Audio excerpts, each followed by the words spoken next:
Boa tarde, pessoal. Vocês estão no Conexão Legal. Eu sou Fernanda Bastos e hoje a gente vai conversar sobre a faculdade de Direito. Será que você fazendo uma faculdade de Direito que não é assim tão renomada, pra gente não dizer assim uma faculdade de Direito ruim, isso vai definir qual vai ser a carreira que você vai ter? Esse vai ser o nosso tema de hoje. Quero começar a nossa live aqui chamando vocês para pegar essa setinha e encaminhar a live para outras pessoas poderem entrar com a gente. E lembrando que a gente tá na semana prévia à nossa Semana do Direito Societário. Nossa Semana do Direito Societário, para quem ainda não sabe, são 5 aulas gratuitas que a gente faz de Direito Societário. E para você se inscrever, basta escrever aqui no comentário Semana. Então escreve no comentário Semana que você recebe o link para se inscrever para o nosso evento gratuito. 5 aulas, tem e-book, tem material complementar, tem sessão de tirar dúvidas, gente, tem muita coisa. Vai ser uma semana muito bacana que vai acontecer do dia 29/8 a 2/9, tá? Aguardo vocês. Voltando então para o nosso tema de hoje. Por que eu escolhi esse tema, né? Se a faculdade de Direito vai definir a carreira que você vai ter. Porque muitas vezes eu vejo aqui, recebo perguntas no nosso direct, recebo interações nos comentários dos nossos posts que perguntam isso. Poxa, eu fiz uma faculdade ruim, uma faculdade que não é tão conhecida, uma faculdade que é considerada fraca, né? Uma faculdade que não é assim muito conhecida no mercado. Isso vai determinar como é que vai ser a minha carreira? Então foi por isso que eu escolhi esse tema. Eu acho que as pessoas que pensam dessa forma têm um racional para pensar. Você imagina, gente, quando eu fui para a faculdade de Direito, eu achava que eu não queria fazer Direito, eu queria passar para a UERJ, porque a UERJ, na minha cabeça, era a única faculdade que se eu entrasse, eu ia conseguir passar no concurso público. Olha como o mundo dá voltas, eu desisti do concurso público, não quis fazer concurso público e aprendi que isso tudo é uma tremenda babaquice. Porque não tem essa de que a faculdade determina, mas na minha cabeça, quando eu estava fazendo vestibular, eu chorava, não porque eu não ia passar no vestibular, mas sim porque eu não ia passar para a UERJ. E eu passei, tá? Mas chorava porque eu não vou passar para a UERJ, se eu não passar para a UERJ, eu não vou conseguir passar no concurso público.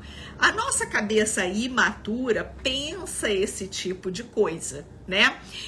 E a gente tem que poder, então, depois que a gente vai amadurecendo, vendo e pesando efetivamente o que é um argumento valioso ou não. Então, para responder aqui a pergunta já de cara, e eu vou dizer para vocês que a gente vai falar muita coisa ainda hoje, mas para responder de cara essa pergunta, não determina, tá? Isso não quer dizer que você possa relaxar. O que acontece?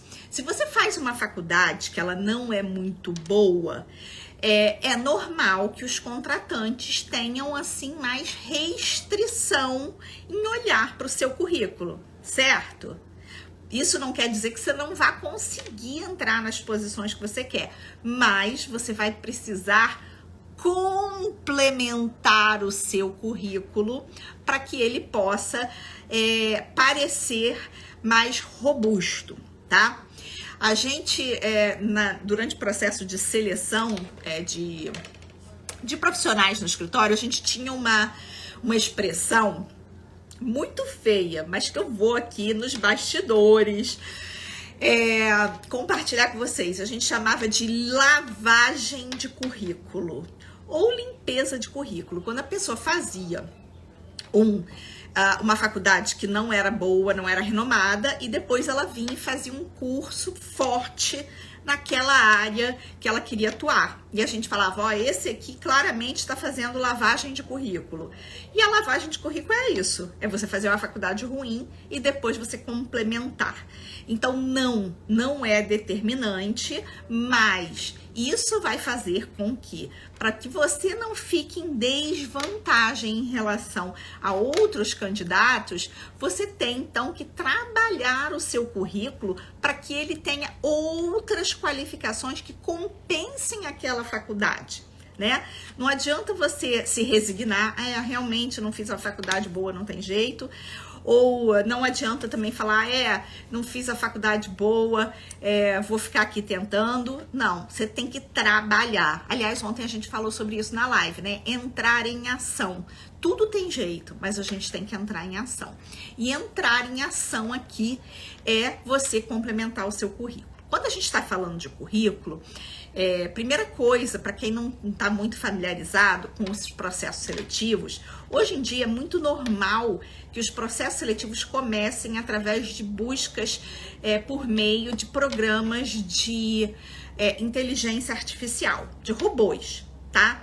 Esses robôs, o que eles fazem? Eles procuram no currículo palavras-chave. Então, se você vai, por exemplo, fazer quer trabalhar numa área como societário, o que esse currículo, esse robô vai procurar? Societário, fusões e aquisições, contratos, atos societários, CVM, palavras que sejam relacionadas à área. E aqueles currículos que o robô achar que eles estão mais fazendo matching, né, um encontro com as palavras-chave, ele passa então para a seleção humana, né? Para ir para sim, o recrutador vai olhar o seu currículo. Então, a primeira coisa que você tem que fazer, se você quer trabalhar numa área, e eu vou pegar societário porque aqui é a nossa área, você vai fazer o quê? Cursos na área de direito societário.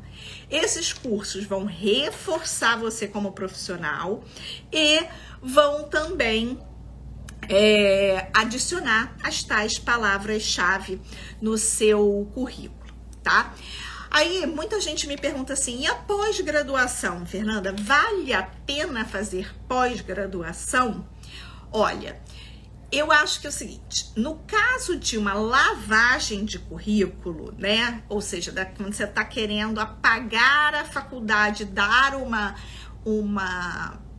fortalecida no seu currículo depois, esse é um dos poucos casos que eu acho que a pós vale a pena, tá?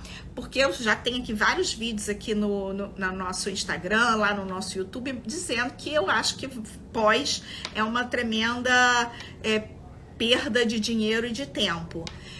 Mas no caso de uma pessoa que precisa de um certificado de peso, a pós ajuda sim, tá? Agora, como é que você consegue fazer essa lavagem de currículo se não for através de uma pós? Você pode fazer essa lavagem de currículo com cursos mais curtos e que sejam específicos da área. Então, eu vou dar um exemplo para vocês. Eu contratei um estagiário que o currículo dele chegou aqui e eu vou te dizer, eu nem lembro qual foi a faculdade que ele fez, não lembro nem se era boa, se era ruim. Mas o que me chamou a atenção? Ele tinha feito muitos cursos, todos os cursos disponíveis no mercado na área de direito societário.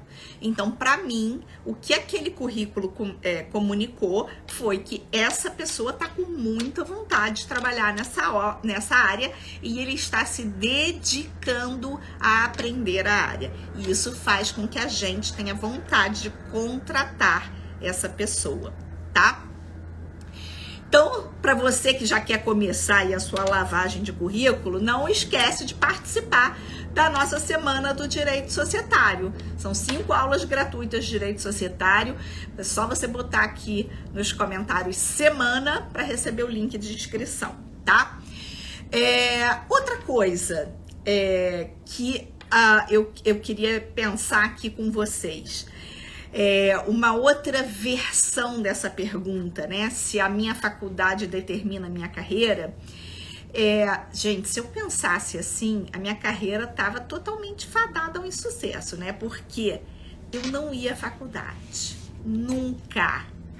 Eu só ia para a faculdade praticamente principalmente depois do meio da faculdade, tá? Quer dizer, principalmente não, depois do meio da faculdade. Quando tinha prova, eu estudava e ia lá fazer a prova. Por quê? Porque chegou no meio da faculdade, eu vi que eu não queria fazer concurso. E eu comecei a não me identificar mais com aquela faculdade. Eu me identificava com o meu trabalho. E eu adorava trabalhar com direito societário. Eu queria trabalhar dia e noite, dia e noite. Já contei até pra vocês uma vez que eu era estagiária, que eu fiquei 3 semanas dentro do escritório trabalhando numa due diligence, depois fui parar no hospital. Mas eu gostava, era o que eu queria fazer. Eu não queria sair, não queria deixar de estar nas operações, não queria deixar de estar trabalhando para estar na faculdade aprendendo áreas que para mim não faziam sentido, como processo, que eu não queria saber de processo, direito do trabalho, criminal, várias coisas que para mim falavam, ai meu Deus, não tem nem pé nem cabeça porque eu quero fazer. Então, eu que sempre fui muito boa de fazer prova, eu sempre tive essa capacidade de memória rápida ali e se dar bem nas provas. Eu pegava na véspera da prova, enfiava a cara, estudava tudo, ia lá, fazia a prova e passava, né? Voltou? Acho que voltou. Então, se eu for pensar que uma faculdade que você não se dedica, ela vai... Tá dando aqui que tá pausado por baixa conexão. Então, se eu for pensar numa faculdade que a gente não faz, não se dedica, e isso definir a nossa carreira, imagina, eu ia estar ferrada, né, gente? Não ia ter tido carreira, porque eu praticamente não fui à faculdade. Aí, parêntese aqui, eu não falo isso com orgulho, tá? Hoje em dia, com o conhecimento que eu tenho hoje, eu teria feito diferente, tá? É óbvio que eu adorava estar no escritório, é óbvio que para mim aquilo foi muito importante para eu ser efetivada, mas hoje, com o meu conhecimento, eu acho que teria sido muito importante eu aproveitar aquele momento da faculdade para conhecer outras áreas do direito, né? Apesar de eu não gostar de processo, eu podia, já que eu já estava lá na faculdade, ter aprendido alguma coisa de processo naquele momento, né? Então, quando eu falo com os meus estagiários, eu falo, não falte à faculdade, não deixe de dar importância à faculdade, tá? Por quê? Porque é um momento em que você tem que se dedicar a conhecer esse universo jurídico, o conjunto das coisas, tá? Então, nesse caso aqui, literalmente, faço o que eu digo, mas não faço o que eu fiz. Eu não acho que é legal isso que eu fiz, tá? Embora tenha sido uma escolha minha, eu não recomendo vocês fazerem. Tinha visto aqui uma pergunta, deixa eu ver, da Leia. Doutora, em muitas empresas, no job description, já determina o candidato deve ter formação em faculdade renomada. É verdade, Leia. Leia, não sei se é Letícia Leal, né? Letícia Leal. Letícia, é verdade. No escritório, a gente sempre fazia isso, tá? Escrevia faculdade de primeira linha, quando a gente pedia os currículos. Só que hoje em dia, primeiro, isso é politicamente incorreto. A gente não pede mais faculdade de primeira linha. Segundo, que... Como eu falei para vocês, a faculdade não determina o profissional. Então, eu pegava profissionais de faculdades consideradas inferiores e que eram muito melhores do que profissionais de faculdades renomadas. Então, a gente começou a ver... Essa live hoje tá difícil, tá pausando toda hora. A gente começou a ver que isso não fazia muita diferença. E aí... vem um outro ponto, tá? Que no outro dia, uma das nossas alunas, a gente estava na nossa aula, não sei se vocês sabem, mas dentro do nosso curso da certificação de societário total, a gente tem aulas de networking, em que a gente conhece as pessoas, troca ideias, troca informações. E uma das nossas alunas perguntou assim: professora, eu tô vendo todo mundo aí se apresentando e todo mundo tem muito mais experiência do que eu. Será que eu vou conseguir um emprego? Porque todos os empregos pedem no job description experiência. E aí eu vou dizer para você, o job description de um pedido de emprego, gente, vai vir sempre no melhor dos mundos do que o empregador gostaria. Então, no melhor dos mundos, ele gostaria de contratar alguém da USP, entendeu? Mas nem sempre isso vai ser possível. Então, a gente tem que lembrar que nem sempre o contratante vai conseguir aquilo que ele quer. Então, você não deve deixar de aplicar para uma vaga porque você não tem 100% da qualificação para aquela vaga. E eu já contei essa historinha aqui. Existe aí um estudo que diz que os homens, se eles cumprirem 60% do requisito de uma vaga, eles submetem o currículo. As mulheres, a não ser que elas cumpram 100%, elas não submetem o currículo. Então, vamos aprender aqui com os nossos amigos homens que a gente não precisa cumprir 100% dos requisitos para aplicar para uma vaga, tá bom? Vamos ver, tem mais perguntas aqui, pessoal? Me contem aqui mais. Enquanto eu espero aqui vocês escreverem uma pergunta no chat, vou lembrar vocês que a gente vai ter a Semana do Direito Societário, do dia 29/8 ao dia 2 de setembro, 5 aulas gratuitas de direito societário aqui da nossa Universidade Corporativa. E para se inscrever, basta você escrever aqui nos comentários semana. Escreve semana, só isso. E aí a nossa assistente que está aqui conosco vai saber que você quer receber o link para se inscrever e ela vai mandar para você por direct. Tá bom?